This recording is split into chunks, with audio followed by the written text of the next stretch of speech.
De exposiciones en el Evangelio según San Juan, capítulo 7. Estamos predicando bajo el tema las reacciones frente a Jesús, y ya este es el tercer tema, la tercera exposición respecto a esa serie. Sería el mensaje, las reacciones frente a Jesús, tercera parte. Por favor, vayan a Juan capítulo 7. Del verso 40 en adelante. Vimos, hermanos, diferentes reacciones. Vimos personas que dudaban, personas que no creían, y vimos que los argumentos que ellos daban eran en base a un desconocimiento de Cristo y también a un malentendido de las mismas Escrituras. Y decíamos que es conveniente para el hombre, para el ser humano, ser diligente en estudiar, en indagar, averiguar, escudriñar respecto a las cosas religiosas, porque las cosas religiosas tienen que ver con nuestra eternidad. Hermanos, ¿qué cosa más importante que conocer de Dios? Pero esas personas negaban a Jesús o rechazaban a Jesús en base a un desconocimiento de su persona, no a un conocimiento. Y eso es lo que pasa hoy en día. Muchas personas se oponen a la Biblia y quieren refutar a la Biblia, y cuando nos acercamos a los argumentos de esas personas, vemos que realmente no es que saben mucho de la Biblia, es que desconocen la Biblia. Ellos argumentaban que Jesús, el Mesías, debía ser de Galilea y debía ser del linaje de David. Y decían que Cristo no cumplía esos requisitos, pero ya vimos, estudiamos que ciertamente Jesús era del linaje de David, era de Galilea y era de Belén, tal como decían las Escrituras. También vimos, hermanos, que donde sea que se expone la palabra de Dios habrá disensión, es decir, habrá división, habrá tumulto, habrá escándalo. No se sienta apenado cuando eso pasa si usted expone la palabra de Dios. Y el error no está en la palabra de Dios, mis hermanos. En República Dominicana tenemos un refrán: de política y religión no se habla. Porque donde sea se habla de política, religión, y añadieron a esa pelota, siempre hay discusiones. Hermanos, donde sea que se expone la palabra de Dios de manera fiel, habrá reacción, pero el problema no está en la palabra de Dios. El problema está en los oyentes. Mis hermanos, ¿por qué las cucarachas corren cuando se enciende la luz? Porque les molesta la luz. No es porque la luz sea dañina. El problema es que la luz le molesta a las cucarachas. Igualmente, mis hermanos, la palabra de Dios expone lo que realmente hay en nuestros corazones, y eso no nos gusta. ¿Qué dice el Evangelio de San Juan en su capítulo 6? Que esa es la condenación del mundo, que la luz vino al mundo y los hombres ¿qué hicieron? ¿Y por qué amaron más las tinieblas que la luz? Porque sus obras eran malas. Ese es el problema. La palabra de Dios nos dice que todos los hombres son pecadores y todos necesitan arrepentirse de sus pecados para entrar al reino de los cielos. Y a las personas no les gusta que le digan que son pecadores. El Evangelio nos enseña que nuestras obras, nuestros méritos y todo lo que hagamos en esta tierra es completamente inútil para ganarnos la salvación. Y los hombres les gusta creer que son dignos y merecedores de lo que tienen. El Evangelio nos enseña que solamente por la gracia de Dios y por la obra de Cristo en la cruz, los hombres pueden ser salvos. Aunque no es en sí el guión de sermón que tengo preparado, permítanme ilustrárselo con una anécdota. Y no es mía, es de otro predicador. Él pone el ejemplo de dos personas. Cita primero a la Madre Teresa de Calcuta, una monja, ustedes saben, trabajó en la India durante mucho tiempo, ayudando a los seres humanos, filántropa, humanitaria, ayudando a los menos necesitados. La Madre Teresa de Calcuta en diferentes ocasiones citó o dijo, habló, que las personas, independientemente de lo que crean, pueden alcanzar la salvación y pueden entrar al reino de Dios. La Madre Teresa de Calcuta también habló de que los méritos y nuestras obras pueden hacernos alcanzar la salvación delante del Padre, y que todos los seres humanos somos buenos. La Madre Teresa de Calcuta, quien según a mi entender ha sido canonizada. Pero el punto es, mis hermanos, nosotros no somos quienes para decir quién está en el reino de Dios y quién no. La última palabra tiene el Señor. Pero el punto es, mis hermanos, si la Madre Teresa de Calcuta murió pensando que podría entrar al reino de los cielos en base a todas sus buenas obras, en base a toda la ayuda que hizo, eso no sirve de nada. Y eso lo vemos en el libro de Gálatas, capítulo 2. Vayan conmigo a Gálatas, capítulo 2.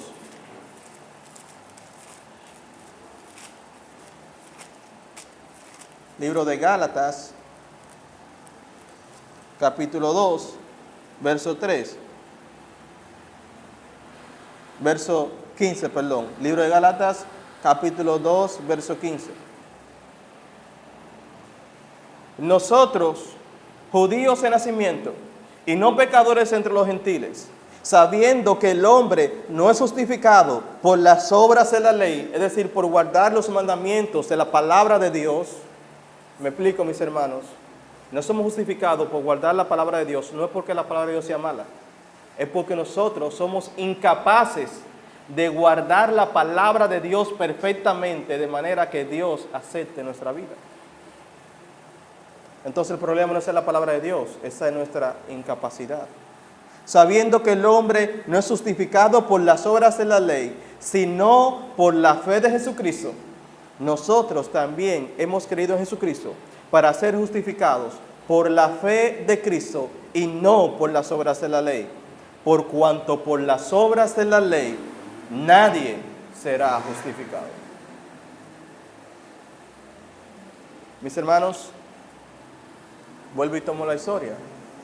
Si la Madre Calcuta murió confiando en sus obras para que el Señor la reciba,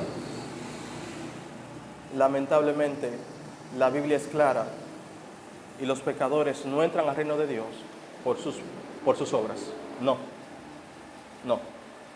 solamente por la fe de Jesucristo. Cita otro ejemplo, un criminal, pedófilo, asesino de niños, no recuerdo el nombre, pero que en la cárcel, a través de un predicador, llegó a conocer de Cristo. Este hombre que tenía ese récord criminal se arrepintió de sus pecados y creyó en Jesucristo.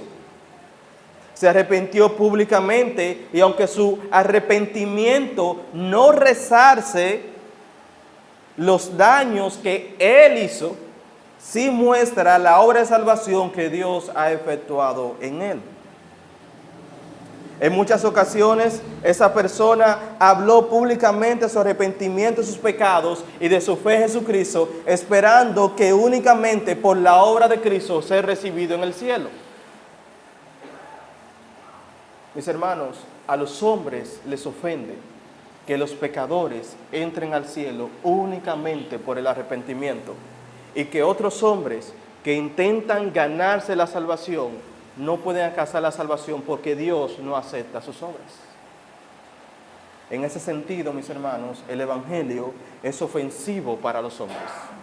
El Evangelio es ofensivo para los hombres porque coloca a todos los hombres en el mismo nivel delante de Dios.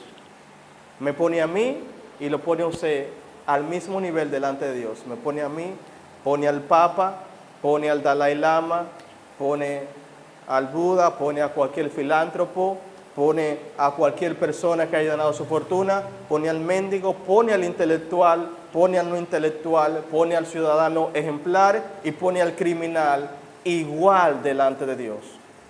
Necesitan del mismo arrepentimiento, necesitan de la misma obra redentora y necesitan de la misma fe para entrar al reino de los cielos. Y eso les ofende a los hombres.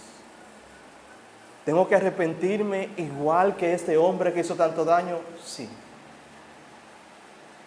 De manera que tengo tantas cosas buenas que he hecho en esta vida y tengo que arrepentirme igual que ese criminal. Y si yo no me arrepiento después de haber hecho tanta cosa y ese criminal sí se arrepiente, él sí entrará en el reino de los cielos y yo no. Mis hermanos, eso es ofensivo para el ego humano. Recuerden el ladrón de la cruz. Toda su vida siendo un ladrón. Murió siendo un ladrón. Y de hecho, está en el cielo. Pero lo recordamos como el ladrón de la cruz. Y creo que cuando lo veamos en el cielo le diremos, no le diremos al hermano, le diremos, usted es el ladrón de la cruz. Pero el Señor le dijo, hoy estarás conmigo en el paraíso. ¿Qué hizo el ladrón de la cruz? Creyó en Cristo. Señor, acuérdate de mí cuando vengas en tu reino. Mis hermanos, el Evangelio siempre causa división, disensión, porque golpea el ego y el orgullo de los hombres. El problema no está en el Evangelio, mis hermanos. El problema está en los hombres. El problema está en los hombres. La Biblia enseña que todos somos igualmente pecadores. Todos necesitamos arrepentimiento. Nadie puede ganarse la salvación. Por eso Dios ofreció a su Hijo en pago por nuestros pecados. Permítanme hacerlo como otra anécdota. Un rey en su reino se entera que los súbditos se han rebelado contra su reino, se han sublevado y ellos quieren reinar en lugar del rey. Ellos quieren derrocar al rey. Y el rey envía a su hijo para hacer la paz con esos súbditos. Y los súbditos, no queriendo hacer la paz, masacran al hijo del rey, al heredero.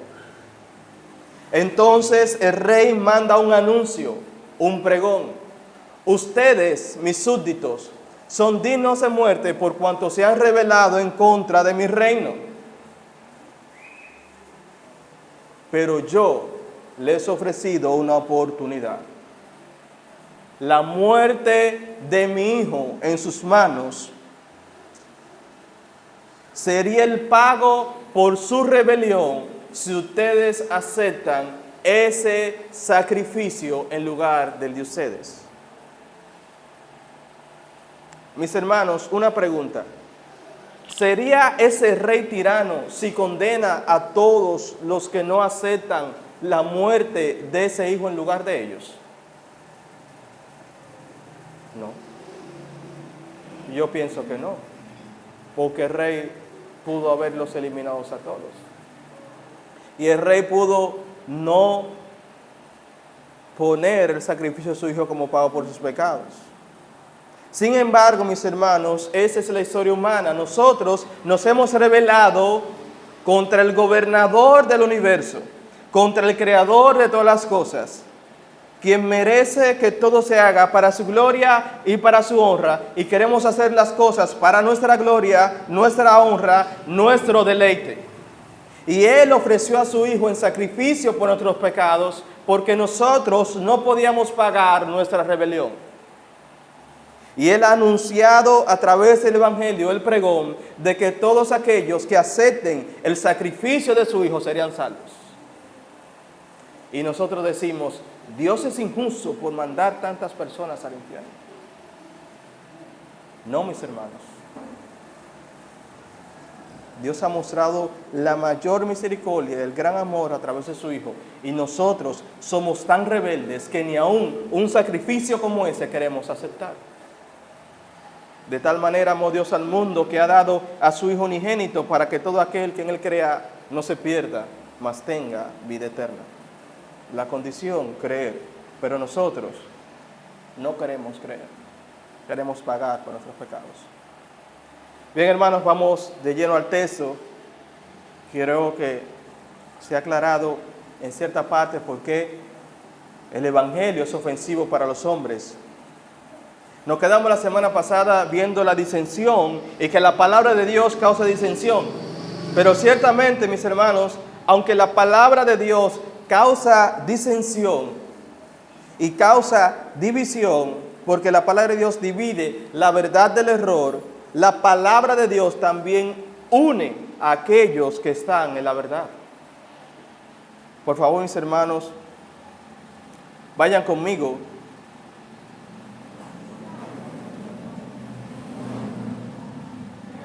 en el libro de Hechos, para que ustedes vean cómo los primeros cristianos estaban unidos en todas las cosas por la palabra de Dios. Libro de Hechos, capítulo 2, verso 41-42. Dice allá la palabra de Dios: así que los que recibieron su palabra fueron bautizados y se añadieron aquel día como 3,000 personas. Oigan, mis hermanos, 3,000 personas que un día se unieron o fueron añadidos a la iglesia del Señor. Uno esperaría que hubieran divisiones entre ellos, pero sigue diciendo: y perseveraban en la doctrina de los apóstoles, en la comunión unos con otros, en el partimiento del pan y en las oraciones. Es decir, estaban unidos. Por esa unidad se obtiene perseverando en la doctrina de los apóstoles. Libro de Hechos, capítulo 2, versos 46 y 47, dice: y perseveraban unánimes cada día en el templo, partiendo el pan en las casas, comían juntos con alegría y sencillez de corazón, alabando a Dios y teniendo favor con todo el pueblo. Y el Señor añadía cada día a la iglesia a los que habían de ser salvos. Por eso el apóstol Pablo en el libro de Corintios, capítulo 1, verso 10, le dice a la iglesia de Corintio: os ruego pues, hermanos, por el nombre de nuestro Señor Jesucristo, que habléis todos una misma cosa, y que no haya entre vosotros divisiones, sino que seáis perfectamente unidos en una misma mente y un mismo parecer. La única forma en que todos podemos hablar una misma cosa es si exponemos la palabra de Dios. Esa es la única forma, mis hermanos. Pero la palabra de Dios une al pueblo de Dios. ¿Entiendes? La palabra de Dios une al pueblo de Dios. Bien, mis hermanos, en el verso 44 de este capítulo 7 leemos: y algunos de ellos querían prenderle, pero ninguno le echó mano. Mis hermanos, aquí vemos el control de Dios sobre todas las cosas. Los escribas y los fariseos, los gobernantes, quieren prender a ese simple carpintero que está enseñando en el templo, porque sus enseñanzas no están de acuerdo contra ellos. Envían a los alguaciles, los oficiales de la ley, pero no podían echarle mano. ¿Ustedes saben por qué no pueden echarle mano? Le hemos dicho una y otras veces: Dios tiene el control de todas las cosas y ese mundo se mueve de acuerdo al plan de Dios. Y nada ni nadie altera el plan de Dios. ¿Usted sabe cuántas veces procuraban matar al Señor? Por ejemplo, en el libro de Marcos, capítulo 12, verso 12, dice: y procuraban prenderle, porque entendía que decía contra ellos aquella parábola. El Señor habló de la parábola de la moneda perdida en el templo, que enseñaba que los escribas, ¿dónde se perdió la moneda? En la casa. En la casa. Entonces los escribas y fariseos entendían que esa parábola era contra ellos, porque enseñaba que ellos, aunque estaban en el templo, estaban perdidos. Ellos procuraban prenderle, pero ninguno pudo echarle mano. Libro de Lucas, capítulo 19, verso 47 dice: y enseñaba cada día en el templo, pero los principales sacerdotes, los escribas y los principales del pueblo procuraban prenderle. No fue que fue un día y se escapó, no. Cada día le enseñaba y cada día procuraban prenderle. Libro de Juan, capítulo 7, verso 30. Entonces procuraban prenderle, pero ninguno le echó mano, porque aún no había llegado su hora. Libro de Juan, capítulo 8, verso 20. Esas palabras habló Jesús en el lugar de las ofrendas, enseñando en el templo, y nadie le prendió, porque aún no había llegado su hora. La hora que había o que estaba determinada por el Padre. Capítulo 10, verso 39. Procuraban otra vez prenderle, pero él se escapó de sus manos. Ahora, fíjense que cuando fueron a buscar a Jesús, no fue que prendieron a Jesús. No, mis hermanos. Jesús se entregó, que es algo muy diferente. Si Jesús no se entrega, mi hermano, créanme, no lo hubieran podido atrapar o prender. En el libro de Juan, capítulo 18, vayan conmigo, cuando le están buscando. Libro de Juan, capítulo 18, verso 5, dice, Evangelio según San Juan, capítulo 18, verso 5. Vamos a ver el del verso 4.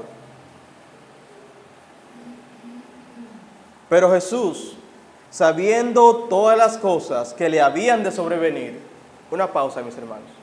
Cuando dice que Jesús sabía todas las cosas que le habían de sobrevenir, no era, bueno, yo sé que no tengo escapatoria, no.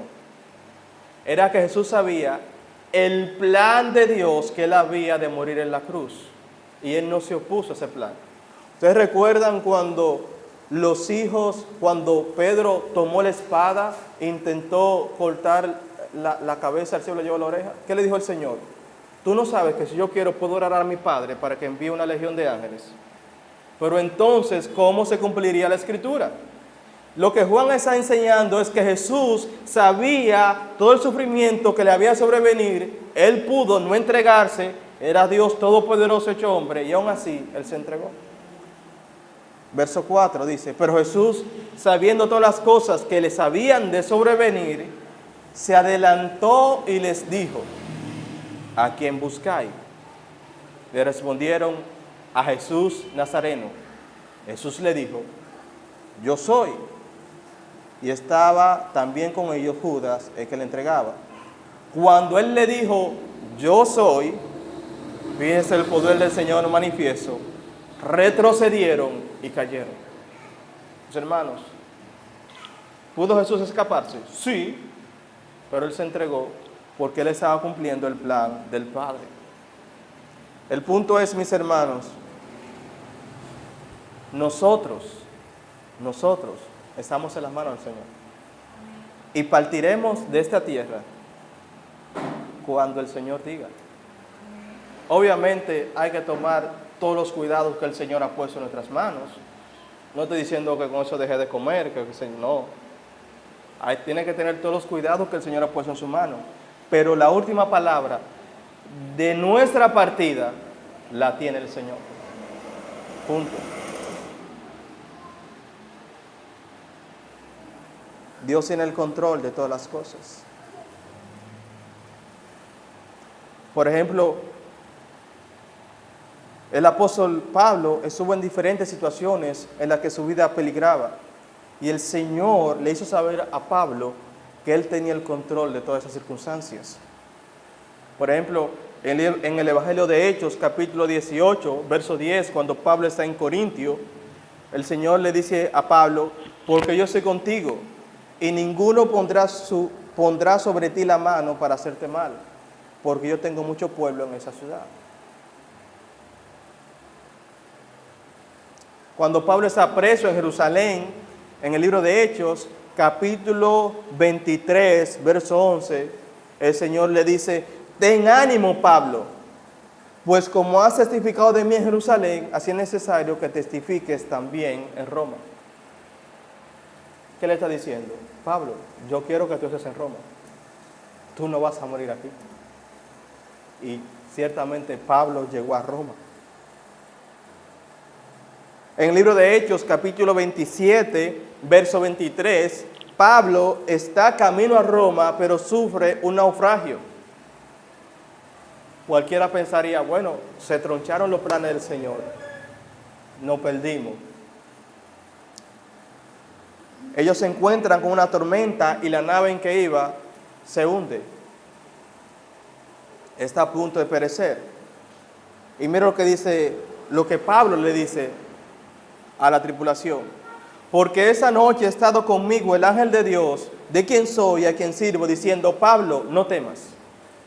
Es necesario que comparezca ante César, y aquí Dios te ha concedido todos los que navegan contigo. Pablo oró por la vida de ellos.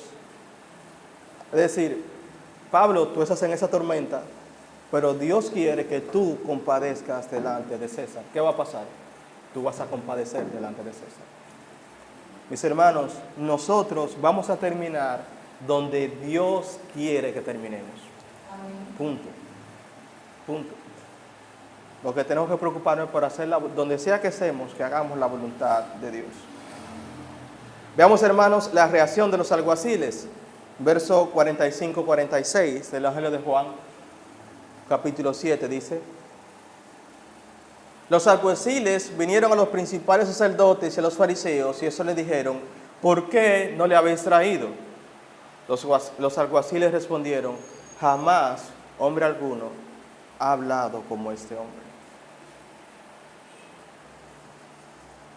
Mis hermanos, ¿quiénes eran los alguaciles? Para que ustedes entiendan. Los alguaciles eran guardias del templo que funcionaban como una especie de fuerza policial conformada por levitas que estaban a cargo de mantener el orden en los alrededores del templo y aún fuera del templo. Ellos podían ser usados por el Sanedrín, es decir, por las autoridades de los sacerdotes, en lugares dentro y fuera del templo para imponer su voluntad. Mis hermanos, esos hombres eran hombres fieros, temibles, que no regresaban con las manos vacías. Cuando le enviaban a buscar a alguien, créanme, mis hermanos, que lo buscaban. ¿Ustedes recuerdan a Pablo? Él tenía carta, pidió carta para aprender a los cristianos. ¿Qué hacía? Se metía a las casas y sacaba a hombres y a mujeres y los traía delante de los sacerdotes. Estos hombres no temían a nadie y su corazón era un corazón duro que no podía ser removido por nada. Ellos responden a los alguaciles. Miren la respuesta de esos hombres: jamás hombre alguno ha hablado como este hombre. Mis hermanos, usted puede estar seguro que esa no es la primera vez que los alguaciles escuchan a alguien hablar. En su oficio seguramente habían escuchado a muchas personas defenderse delante de ellos. Habían escuchado a muchos parloteadores. Habían escuchado a muchas personas suplicar por misericordia. Pero nunca habían escuchado a nadie hablar como nuestro Señor Jesucristo. Nadie. ¿Qué tenía de peculiar el hablar de nuestro Señor? Aquí tenemos un ejemplo, mis hermanos, en que los hombres pecadores de corazones endurecidos son obligados a hablar bien de nuestro Señor, incluso si ellos no aceptan a Cristo personalmente. Mis hermanos, muchas personas aceptan a Cristo, pero nadie puede hablar mal de Él. Jamás hombre alguno ha hablado como ese. Por aquí también, mis hermanos, tenemos dos ejemplos. Vemos a las autoridades sacerdotales que se supone que son los que debieron recibir al Señor, y ellos lo persiguen. Y vemos a los hombres endurecidos que debieran prender al Señor, siendo conmovidos por la palabra del Señor. ¿Qué nos enseña, mis hermanos? Nosotros no sabemos dónde la palabra del Señor actúa. No sabemos. A veces uno se hace un cuadro, un esquema. Bueno, fulano parece cristiano. Ese parece, es peligroso. La palabra del Señor actúa muchas veces en los lugares que nosotros jamás nos imaginaríamos que ella actuaría.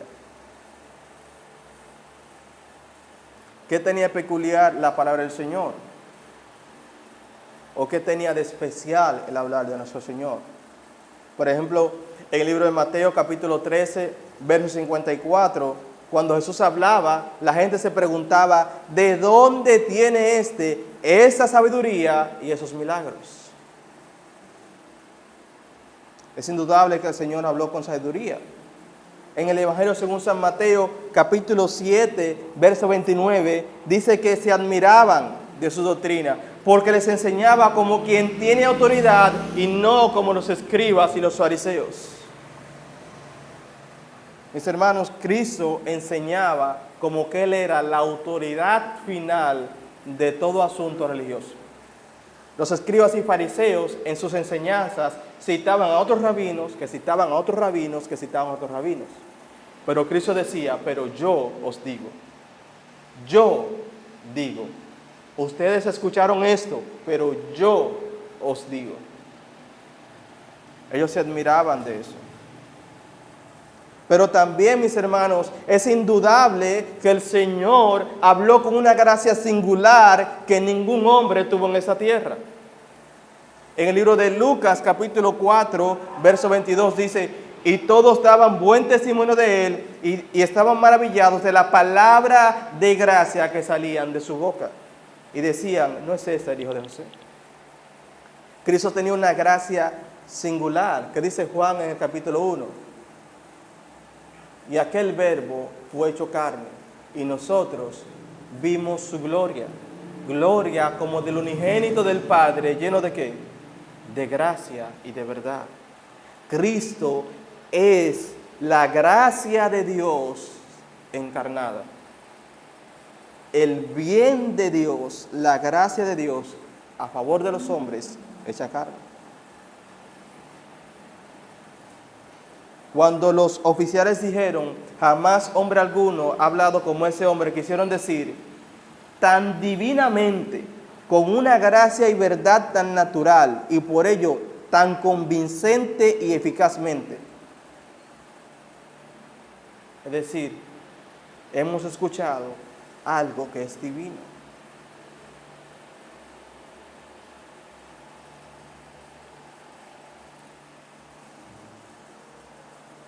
Juan, mis hermanos, pone el testimonio a esos hombres aquí, porque tiene un peso, Aún quienes debieron prender al Señor, no pudieron prenderlo, porque nadie se iguala a nuestro Señor. Nadie, jamás. Veamos, hermanos, la reacción de los escribas y de los fariseos. Verso 47 al 49 dice, entonces los fariseos le respondieron, ¿también vosotros habéis sido engañados? ¿Acaso ha creído en él alguno de los gobernantes o de los fariseos? Mas esta gente que no sabe la ley, maldita es. Los fariseos intentan decir varias cosas. Primero, que los escribas y fariseos han sido engañados. ¿En qué han sido engañados? Que los alguaciles han sido engañados. Pero ¿en qué han sido? Ellos simplemente han dado un testimonio. Ellos no han dicho yo creo en Cristo. Ellos están diciendo, nosotros no hemos escuchado a nadie hablar así. Eso no se lo pueden quitar. Eso no es un engaño. Eso fue lo que ellos vieron y oyeron. Pero también los escribas y los fariseos trataban de hacer entender o de hacer creer que esos plebeyos, esa gente, ¿verdad?, que no había estudiado la ley,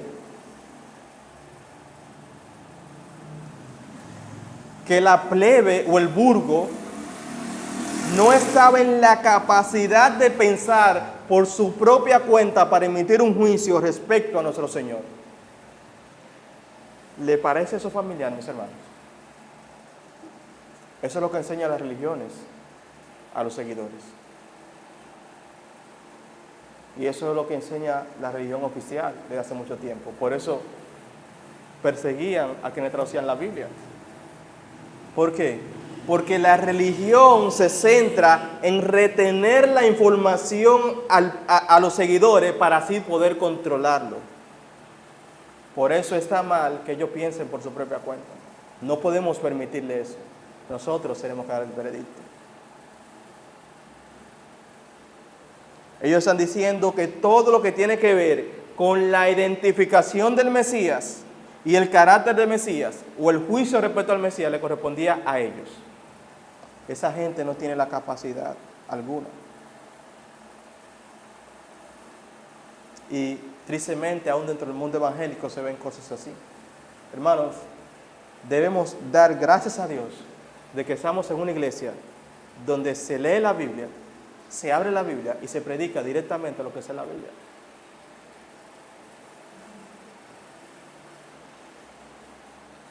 Esos líderes judíos también trataban a los demás con desdén. Ellos tenían miedo de que se les escapara el poder que ellos tenían. Ellos tenían un aire de superioridad, por eso decían, esa gente. La idea básica de los fariseos era que el estudio de la ley lo hace a uno sabio y piadoso. Por eso la multitud debe ser ignorante y perversa. Si esa gente reconoce a Jesús como el Mesías, nosotros estamos en aprieto. Ahora, mis hermanos, yo les hago una pregunta. ¿Realmente la Biblia enseña que el estudio de la Biblia es para un grupo selecto de personas con una capacidad superior? No. Contrario, la palabra de Dios enseña que Dios quiere que todos conozcan su palabra. Por eso, vayan conmigo, por ejemplo, a Deuteronomio, capítulo 6, versos 6 y 7. Libro de Deuteronomio, capítulo 6, versos 6 y 7. Donde el Señor le da una instrucción a los israelitas respecto a la enseñanza de la palabra de Dios. Dice: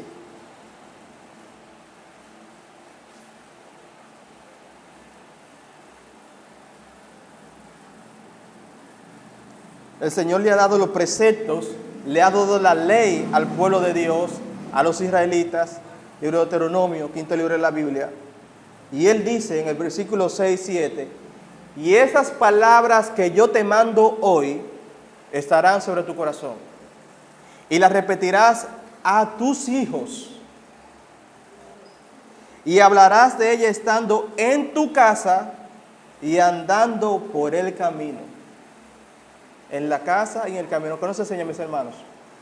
Nosotros nos reunimos aquí para estudiar la palabra de Dios, pero no hay ningún lugar especial o particular para estudiar la palabra de Dios. Todos los lugares son especiales. Y al acostarte y cuando te levantes, no hay momento tampoco especial para hablar de la palabra de Dios. Todos los momentos son especiales. La repetirás a tus hijos y a los hijos de tus hijos. Por ejemplo, cuando los israelitas regresaron de Babilonia, vayan conmigo al libro de Nehemías, capítulo 8, verso 3. Y Esdras le leyó la ley al pueblo. Ustedes verán quiénes estaban ahí. Libro de Nehemías, antes de Job, antes de Salmos, después de Esdras. Nehemías, capítulo 8, verso 3.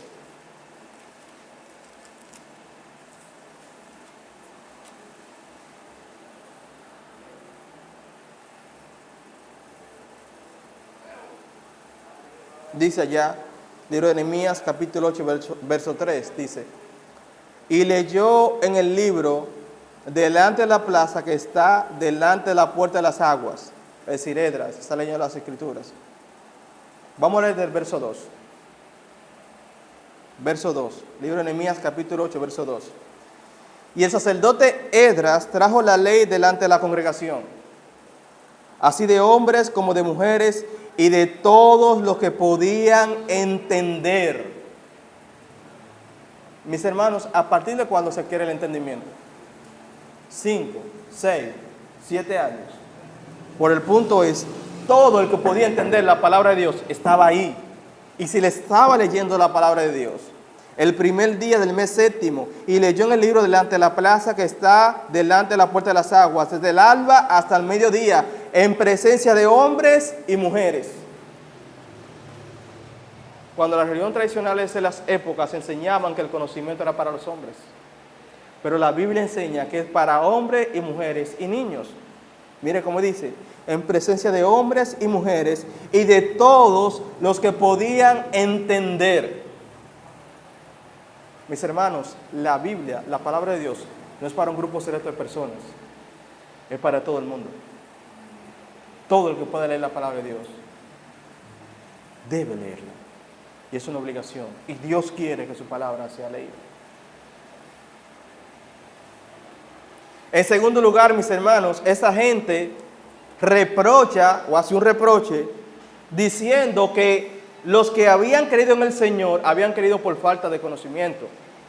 Y la evidencia supuesta de ello es que ¿acaso ha creído en él algunos gobernantes o de los fariseos? Oiga el argumento.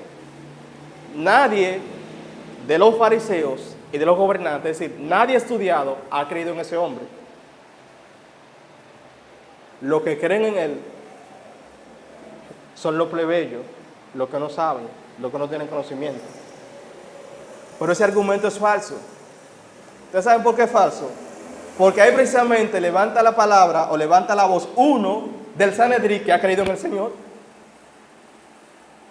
En el verso 50 le dice, le dijo Nicodemo. Ahí estaba uno que sí había creído en el Señor. Un principal entre los judíos, un doctor de la ley, estaba ahí entre ellos y había creído en el Señor. Le dijo Nicodemo, el que vino al de noche, el cual era uno de ellos. Es el primer argumento, ese desfasado. Mis hermanos, decir que el Evangelio es para los ignorantes, bueno, en cierto sentido, es para aquellos que ignoran las cosas que deberían conocer. Bueno, pero decir que el Evangelio es para los ignorantes, en cierto sentido es así, porque Dios escogió lo vil del mundo y lo menospreciado de ese mundo para avergonzar, ¿verdad? Avergonzar todo aquello que ese mundo valora.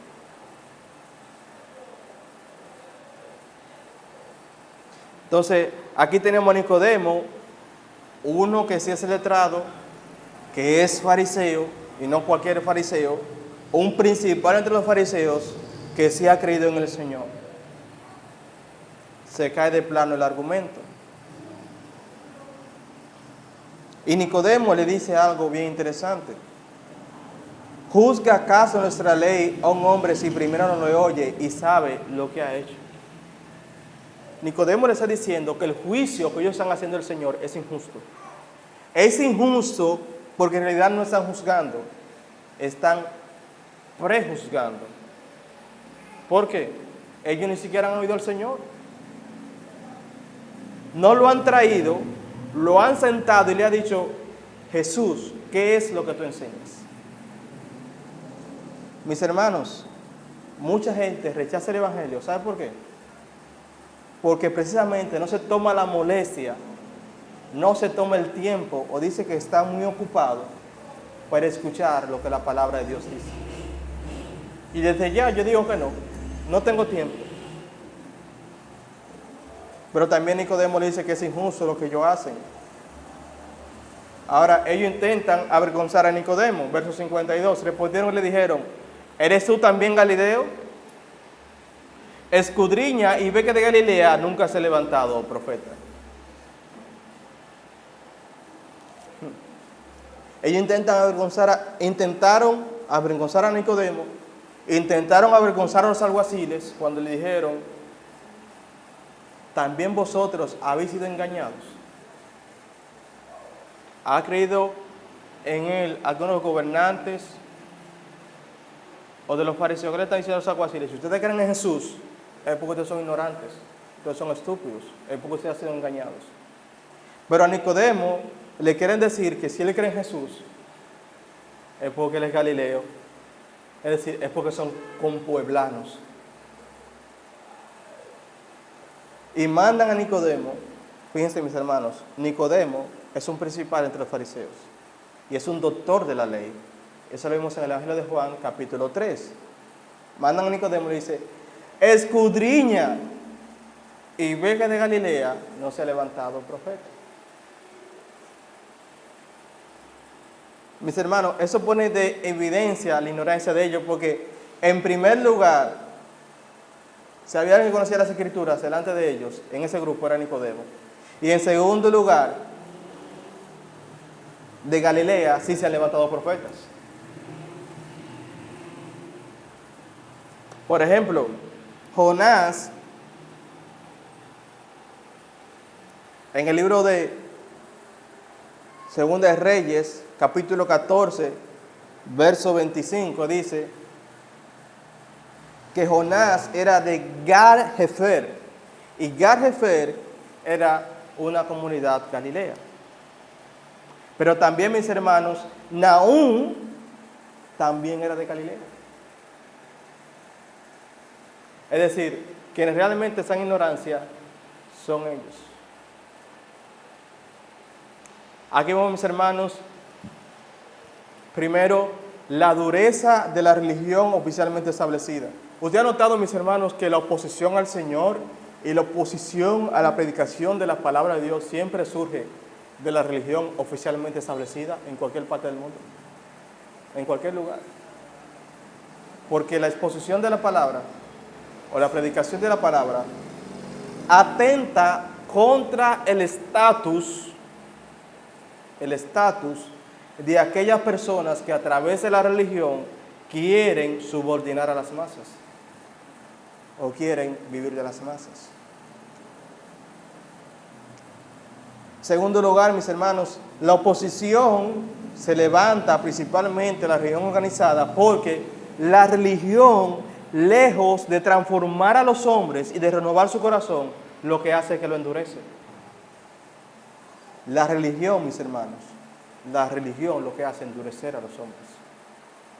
Solamente la exposición de la palabra de Dios que puede transformar a las personas. La religión transforma la fachada externa, pero no el corazón. La religión le añade ritos que hacer a la gente, pero no le provee un nuevo nacimiento. La respuesta de los alguaciles debió ser una luz de advertencia para los escribas y los fariseos. Si esta gente fueron conmovidos por este hombre, hay algo extraordinario en ese hombre. Pero no, estaban tan ciegos que ni siquiera eso lo conmovió. Quienes debieran estar con los ojos más abiertos eran quienes precisamente estaban más ciegos. Mis hermanos, nosotros vimos en ese sermón la creación de diferentes grupos de personas en cuanto a Jesús. Vimos un grupo de personas que creyó, otro grupo de personas que estaban dudosos, ¿verdad? Otro grupo de personas que simplemente se sorprendieron por la predicación de la palabra, por las palabras del Señor, pero no que creyeron. Y vimos otro grupo que se opuso de manera abierta y feroz al Señor Jesucristo. La pregunta es, no hay más grupos, ¿a cuál de esos grupos usted se va a sumar? ¿A cuál de ellos? De esos grupos, solamente uno entra al reino de Dios. ¿Quiénes? Los que creen. Los que creen. Los escribas y los fariseos eran ciegos en guía de ciegos, y ambos iban a caer en el mismo hoyo. Los alguaciles, aunque fueron sorprendidos por la palabra del Señor, ser sorprendido de admirar al Señor no salva. No salva. Y habían otros que dudaban del Señor por desconocimiento. Pero el desconocimiento no es excusa en el día del juicio. No es excusa delante de Dios. Y aún dentro de las leyes humanas, el desconocimiento de la ley no es excusa para no cumplir. Y había otro grupo que sí creyó en el Señor. La pregunta es, ¿a cuál de esos grupos te sumas? Porque ya vimos claramente que no hay argumentos para decir que Jesús no es el Cristo, para decir que Jesús no es el Mesías. No había una acusación válida en cuanto a Él. No había un error en sus palabras y no había engaño en Él.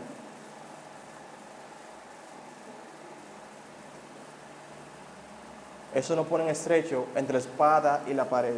O estamos con Cristo o estamos en contra de Él. O somos el pueblo de Cristo o no somos de su pueblo. Otra vez se repite, hermano. ¿Con qué grupo o a qué grupo te vas a sumar? ¿A los que creen? ¿A los que dudan? ¿A los que simplemente se sorprenden y lo admiran y lo ven como un gran maestro? ¿O a aquellos que se oponen feriamente, se oponen de manera abierta? Y vuelvo y te digo, de esos 4 grupos, solo los que creen son saciados por el Señor. Dios le bendiga. Demos gracias, Padre. te damos gracias por tu palabra. Gracias, Señor, porque tú has sido tan bueno con nosotros. Qué privilegio es estar dentro de tu pueblo, escuchar, predicar, ser bendecidos por tu palabra. Qué mayor bendición que eso, Señor, sobre la tierra. Qué bueno eres, Dios amado.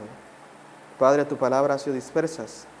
Pedimos que tú obres a través de ella. Tú hagas la obra que solamente tú puedes hacer a través de tu Santo Espíritu, que es convencer de pecado, de justicia y de juicio, y traer a los pecadores de la muerte a la vida. Padre, te presentamos, nos presentamos delante de ti, en nombre de Jesucristo, tu Hijo amado. Amén.